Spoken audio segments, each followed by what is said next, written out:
Let me introduce myself. My name is Phil, except for the times when it is Alexandra.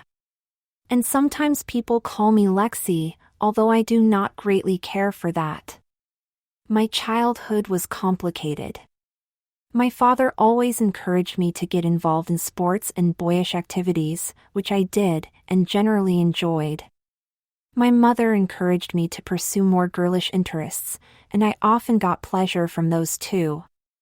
My parents' support for me was frequently contradictory, and whilst neither of them could possibly have not noticed what the other was doing, no words were exchanged about it, at least not in my presence.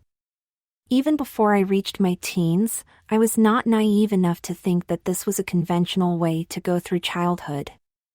Then, when I was 12, there was great domestic upheaval when my father passed away of heart failure, completely out of the blue. After this, my mother did not stop me participating in sports and such, but her feminine agenda definitely had the upper hand, and clothing that was more overtly girlish was introduced to my wardrobe. She taught me how to apply makeup too and let me grow my hair long enough to tease it into a feminine style when she wanted to. It was at this stage that she started to refer to me as Alexandra, derived from my middle name being Alexander. When I was 15, she made an attempt to up the ante and get me to go out with her dressed to look and act as a girl. I was horrified. The first fear was that being an only child, if anyone saw me with her, they could not fail to work out who the girl really was. For emphasis, I pointed out to her, with complete accuracy, that when dressed as a girl I just looked completely like what a twin sister for me would do. This was the point when I was truly shocked, as my normally brusque, businesslike and efficient mother responded by bursting into floods of tears. Obviously, my reaction was to try and console her, but it took some time. When she had almost composed herself again, she had quite a surprise for me. When I was born, I did have a twin sister, but she died within hours of birth. Apparently, her heart never really got working properly. It was fear of me going the same way that had motivated Mother to keep my involvement in highly strenuous activity to a minimum, and she was even more concerned after my father's death in apparently similar circumstances. It was also a fear that led them into not having any more children. The twin sister would have been named Alexandra, so that was why I got Alexander as a middle name. My guess is that most kids would have been stunned by the revelation and perhaps a little angry at having the information withheld from them for 15 years. It did not hit me that way, just leaving me relieved that I had an explanation for how I had been brought up. And although I had never really discussed it with anyone, ever since I could remember I had felt that my life had always had a piece was missing, somewhat like a rowing boat with no oars. Or perhaps one oar. Maybe I just need a better analogy. An owl that twits, but hears no responding to. Back to the point, at least now I knew why that feeling had been present. It sounds like a cold reaction to a traumatic situation, but like to think of myself as unflappable under pressure, and it just is not in my nature for have intense emotions when most other people would do. That helped me carry on as before, being both the son that my mother loved and the daughter that she craved. I also felt oddly obligated to do that for my sister too, so life for the two of us soon went on as it had before. Mother offered to arrange an appointment with a therapist to resolve my issues, but it took little time to convince her that I did not have any that needed resolutions. Which brings us to the present day, for years on. I was having a gap year before going to university, but instead of traveling I had got a job, so still lived at home. On this particular day Mother wanted to have lunch in the Marina restaurant, which was a very pleasant place to watch the world go by. I hopped down the stairs ready to go, deck shoes, shorts, polo shirt and a jumper draped over my shoulders. All very nautical. Mother looked at me disapprovingly. "We are meeting Mrs. Ross and Michelle, so this is one for Alexandra," she explained. This was not good news. I was never sure from where Mrs. Ross had emerged as one of Mother's friends, but her presence at this lunch meeting was going to be very hard work. Her daughter Michelle, who was a couple of years older than me, had been due to get married, but the groom dropped out at short notice. I had only heard one side of the story, and it sounded as if he had always been doubtful and should have voiced his concerns much earlier. Michelle had slumped into a state of depression by events, and rather withdrawn from all of her social circles. Having never met me as Phil, Mrs. Ross had then decided that Alexandra would be a nice new friend for Michelle.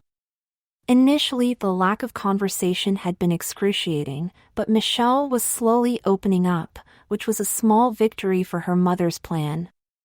My worry was how long it would be before I did or said something totally counterproductive.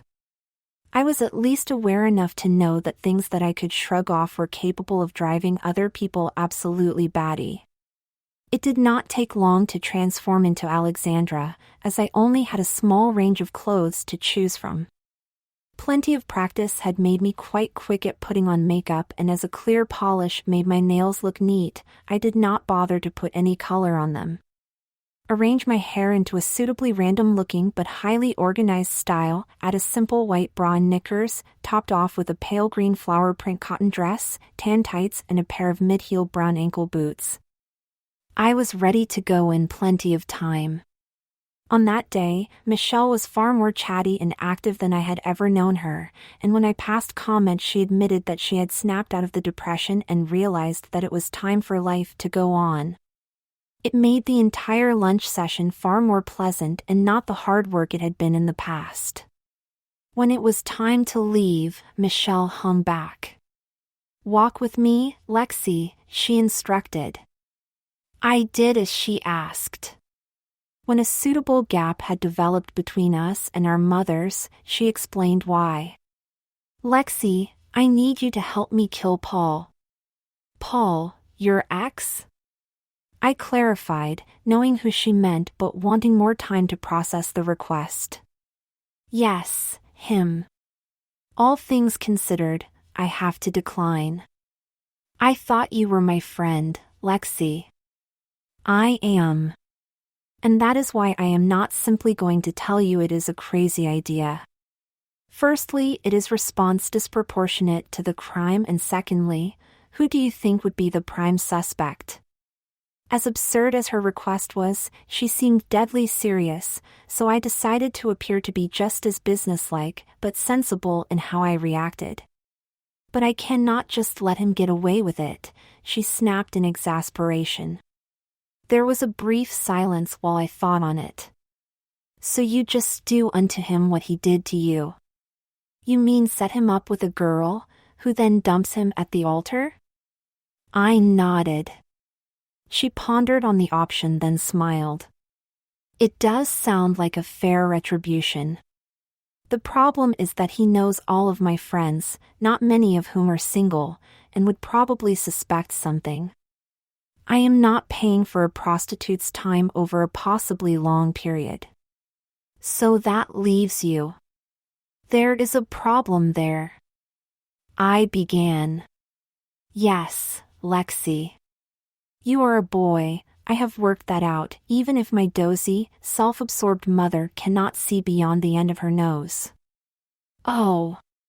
Don't worry, most people would not notice without close scrutiny. And you have been very sweet to me since we met, so I won't drop you in trouble anywhere." Michelle put a reassuring hand on my shoulder. "No trouble, apart from wanting me to kill your ex-fiancé, or mentally torture him?" "Yes, apart from that. But what about you as honey trap? The problem remains, how on earth would I take Paul that far without being subject to, as you say, close scrutiny? Paul is not the most alert or observant person, he takes things at face value. If he was told that you are a girl, I think you could fool him. And if you played the no sex before marriage angle, he is unpushy enough to tolerate that. Next issue. I only have a couple of dresses, a couple of skirts, a couple of tops. There is no way I could sustain a relationship on such a small wardrobe. That is good, Michelle replied, because you are already thinking about how this could happen on a practical basis. I can help you there. Your clothes would never fit me. No, but I can buy you more of everything that you need. Or rather, Mummy can. Let's face it, Lexi, you're cheaper than good-looking hooker, Michelle almost laughed. I need to think about it. Give me a call tomorrow. We need to have a proper plan. Thank you for considering it. Now, tell me how Lexi came about. 3 days later, I stood in a coffee shop queue right behind Paul. Michelle had told me that it was his favorite lunch stop, so the plan was to bump into him by intentional coincidence there. Running in heels was not something that I had worked on, so getting from the car to immediately behind him in the queue to order was quite tricky. Heroically, I managed to do it. He bought his lunch, and as he turned, I managed to accidentally step into his way. He did brush against me, but thankfully avoided spilling his coffee on the new cream blouse that Michelle had given me as part of my office worker uniform.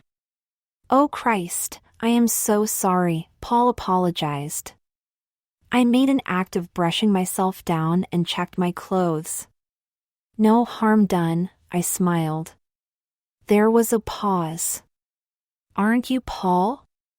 Yes, he answered very guardedly. Do I know you? We met once. At Michelle's 21st birthday bash. My name is Alexandra. Sorry to hear that you guys split up, by the way. He still looked a bit puzzled, but he was intrigued too. Would you like to have a chat over lunch? It is a bit busy in here, but they saved me a table because I come in here a lot. The hints being dropped suggested that the plan was working. I ordered a small salad and a coffee, then went to his table. I was at only Michelle's due because our mums are friends.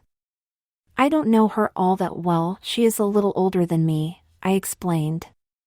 Yeah, I must admit that I do not really remember you. We were introduced, but I was a little shy. There was nobody there really of my age, and after I arrived I decided that I hated my choice of dress to wear. A fussy purple thing. All this was as per the script worked out with Michelle. That slightly rings a bell, Paul encouragingly lied. Or did I really have that power of suggestion in my voice? Science may never know. What suddenly brought you in here? He asked. I work for the water company. A couple of days a week I have to pop out and collect the water quality samples and readings from a few local sites. Got that job because I am the new girl in the office. I just fancied a coffee on the way, but I was going to get a takeaway.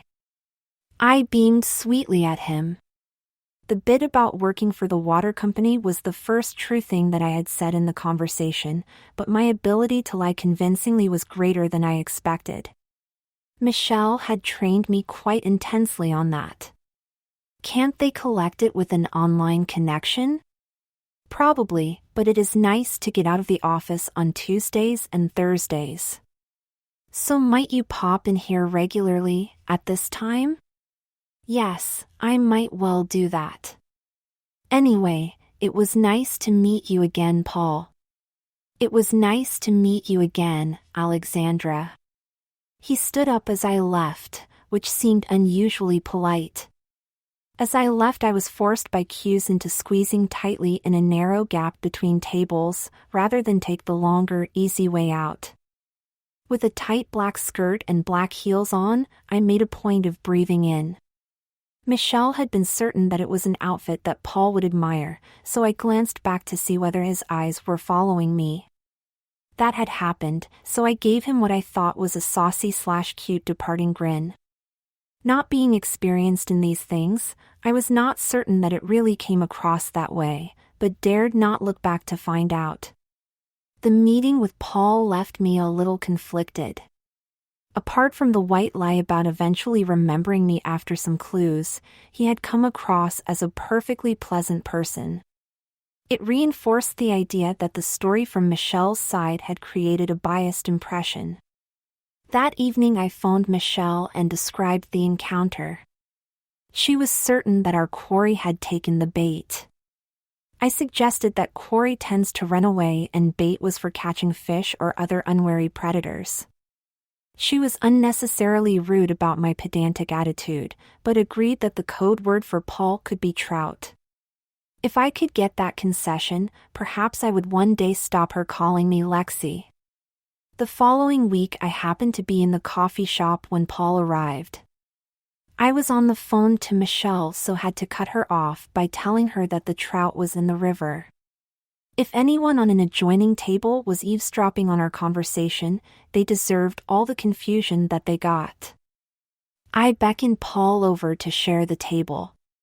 From there it was all small talk and a pleasant way to spend an hour. At one stage I thought he was about to invite me on a date, but seemed to change his mind in mid-sentence. Michelle's chosen outfit for me this time was a lilac blouse borrowed from her mother and a brown skirt that was slightly shorter than the one worn before. As per Michelle's recommendation, I ensured that Paul got a good eyeful of leg before I made my exit. That afternoon I planned to meet up with Michelle to discuss progress.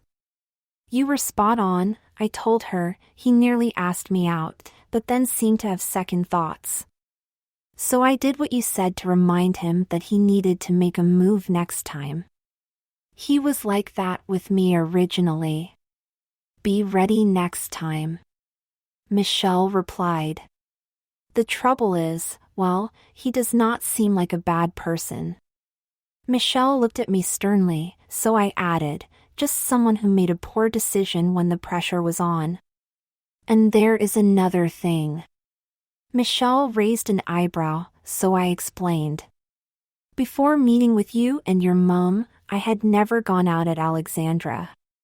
It has been something different to go out on my own as her, but I am definitely not ready to go out on a date, even with someone you are hinting can be trusted." "Lexi," she signed in exasperation, "I don't know what you would call yourself, T-girl? Femboy? Transvestite?" But this is all part of Lexi becoming a complete person. I took a long pause before answering, making a point of staring out of the window as I did, although the sun, passing behind a distant cloud, refused to answer any questions that I had in my mind. "Michelle, I don't consider myself any of these things. Maybe I am a grief counselor for me and my mom. Or a social worker. Maybe just someone with a psychological hang-up. I don't know." I reminded her of the story of my deceased twin sister and how Alexandra arose after my father's death. Michelle looked more and more horrified, suggesting that when I first ran through it at the marina, she had not really been listening. That was one of her traits that made me wonder even more if Paul had been giving her on the impending split at an earlier stage. "Oh my God, Lexi, I am so sorry. I thought that dressing as a girl was your hobby or something. I probably should not have dragged you into this." Using the word probably did not do the circumstances justice. "It's okay, I am not going to get all emotional over it. Alexandra is not something that I do for entertainment, and it is certainly not a sexual thing. It just needs to be done, and I don't mind doing it." I kept emphasizing the name Alexandra, as opposed to Lexi, but the hint was not landing. Perhaps I needed to make a cue card to hold up when Michelle was speaking. "The plan does not change. We just need to find a girl to replace you and hope that Paul does not start to wonder why attractive women keep accosting him at lunchtime." I took a taxi home. It was not a long ride, but I had opportunity to think on what would happen next. I did not have a huge circle of friends, and those I did have had either gone direct to university or were doing some traveling in their gap year. It was easy to keep in touch, but none of them were in town. I had a part-time job at the water company for 3 days per week, and was also on the table waiting roster at a local golf club, which was good for 1 or 2 nights a week, occasionally 3. So I did have plenty time to kill. Actually, given how Michelle had started on this, that is the wrong phrase. Plenty of time to fill. Perhaps it would be a wild adventure to keep Alexandra in play to help Michelle. The problem would be that if I had to drop out, she would be less than pleased, and I lose what small element of the moral high ground that I was clinging on to. Something for me to think over during the night. When I came through the door, I bumped into my mom coming out of the kitchen. "Another new outfit for Lexi?" she asked. I was still wearing the skirt and blouse combination intended to tempt Paul. "No. A new one for Alexandra." It was Michelle's choice. It got a nod of approval, which was good because I was not in the mood for a debate, but then things took a more awkward turn. We seemed to seeing quite a lot more of Alexandra, all of a sudden. And out and about on her own without me. Is something going on that I should know about? Faced with such a brutal and withering interrogation, I immediately surrendered. "I am helping Michelle get her own back on Paul," I admitted. "Oh, Lord. Please don't let it be something illegal," Mom replied. "I talked her out of murdering him," I told her with wide-eyed optimism. She gave me a look that made it clear a complete explanation was what she was expecting, and my diplomatic achievements were not due any praise.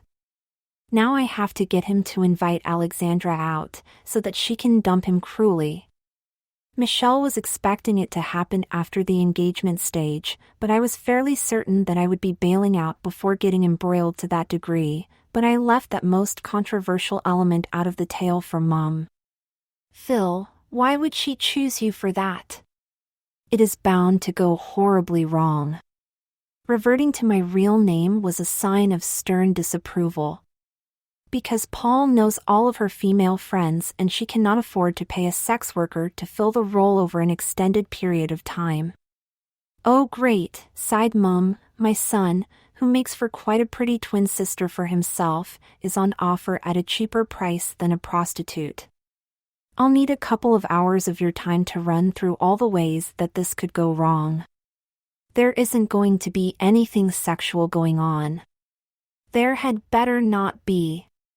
Or ideally, this does not happen at all." I looked at my feet and put on my best mournful expression. It did not take a genius to work out that Mum was completely right, but there was a crazy adventure at stake, one even crazier than what Kanye West is doing at this moment, to steal someone else's joke. Next morning, on the way to work, I rang Michelle but there was no answer, so I left the melodramatic message, "Alexandra is fishing for trout again." Quite a while later she texted back. "Great. You are a good friend, Lexi." I did type FFS in reply but changed my mind about sending it.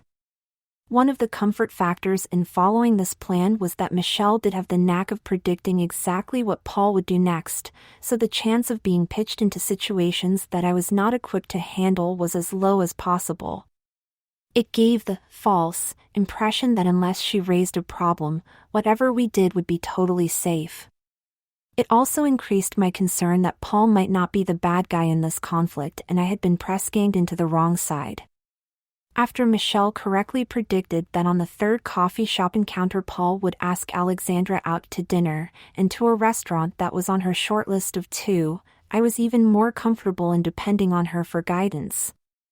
Michelle was instantly on the case for getting me a suitable outfit for a date, without much input from me, it has to be said.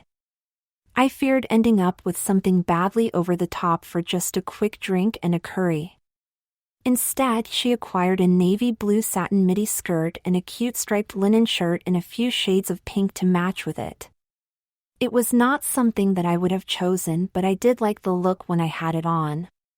Paul did offer to pick me up from home, but my self-preservation instinct was to say that I would meet him there.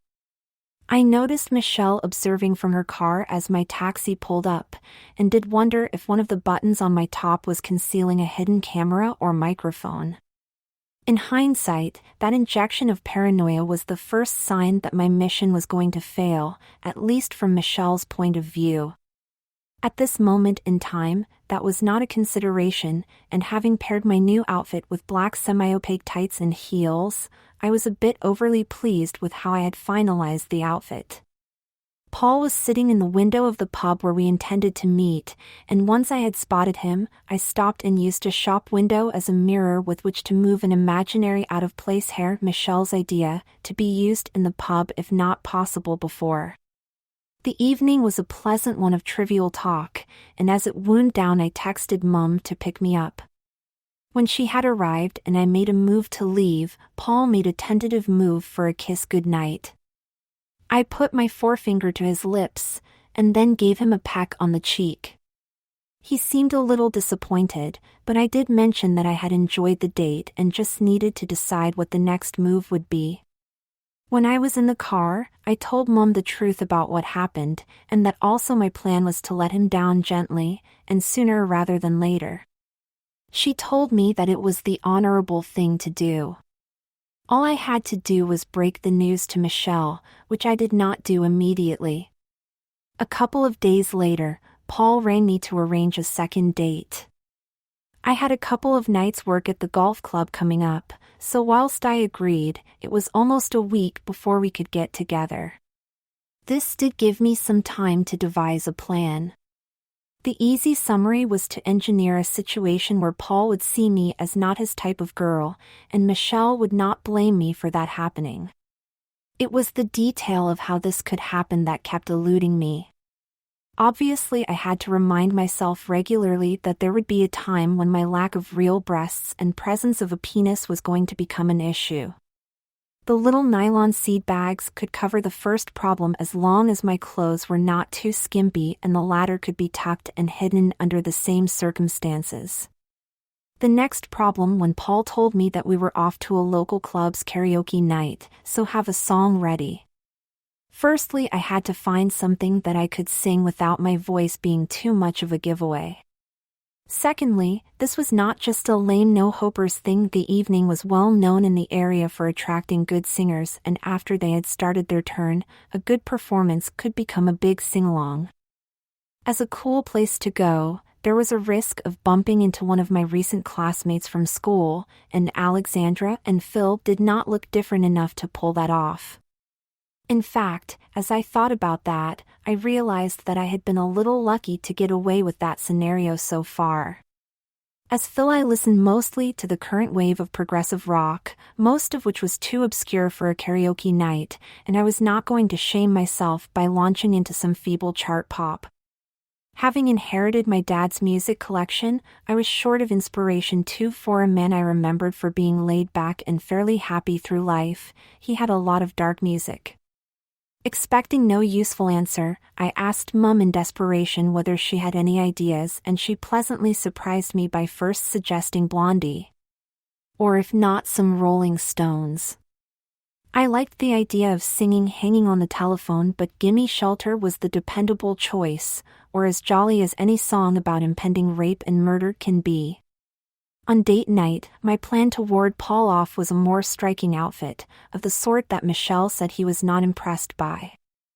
I had a short black dress to match with some lace tights, and went down the red lipstick and nail polish route. The image created was the one I was after, and I noticed that Paul did let a flicker of non-approval cross his face when we finally got together. Instead of heading directly to the club, he invited me to take a stroll along the riverside. I could have declined with a "what, in these heels?" sort of way, but I could tell he was serious, and the path was paved. After we had gone a short way, he spoke hesitantly. "Listen, Alexandra, I have enjoyed our little get-togethers, but, I am not sure that you're, my sort of girl. It's a bad cliché, but we seem more like, friends than people heading into a relationship." I could tell that he was expecting a bad reaction from me. Instead, I smiled and hugged him. "Oh, Thank God, I replied. He looked at me puzzled, so I continued. I was thinking along the same lines, just didn't know what words to use. Up to that point I had been the one doing the hugging and he was standing there just a bit dumbfounded. With a touch of awkwardness, he hugged back.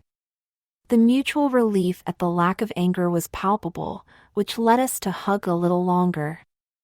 Eventually we disengaged smiling. After that we continued the walk along the river, talked some more, filled in some gaps, and generally ensured that we parted on amicable terms. I was feeling quite pleased that this had ended as I planned, even if it turned out to be nothing of my doing. When I broke the news to Michelle that Paul had dumped me, she was extremely disappointed, whereas I had to work hard to appear sympathetic, and also not get drawn into any wild ideas that she might have under pressure. I had already had one miraculous escape from a foolish situation to have got in, Paul, so I had supreme confidence that I could assure Michelle that fate was telling us, or specifically Michelle, that murder was not destined to be a factor here. Oh well, it was worth a try, was her only verbal response. In fact, she was so philosophical about the setback that I was suspicious that she had another plot bubbling away. As for me, I had now realized that I ran the risk, however small, of accidentally meeting Paul around town and looking exactly like his only child ex-girlfriend, short term.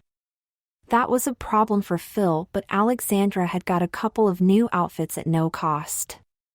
It was good that I had this in mind, because Michelle suggested that she could tell Paul that I had committed suicide as a consequence of his dumping me.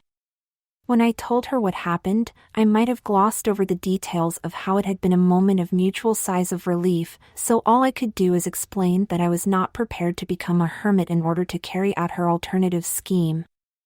Needless to say, I did run into Paul sooner rather than later, because fate usually hates human beings and the manner of the split with Paul had used up all my credit with it. Actually, it was a case of almost ran into him. I was in Wilko in the town centre. For those who do not know the British chain store Wilko, it is a panoply of delights for people who feel a sudden need to buy, for example, a print of a leprechaun, some tins of dog food and a teapot. Anyone who claims never to have been in that situation is being dishonest with themselves. I was in Wilko in the town centre and turned an aisle corner only to see Paul further down that aisle.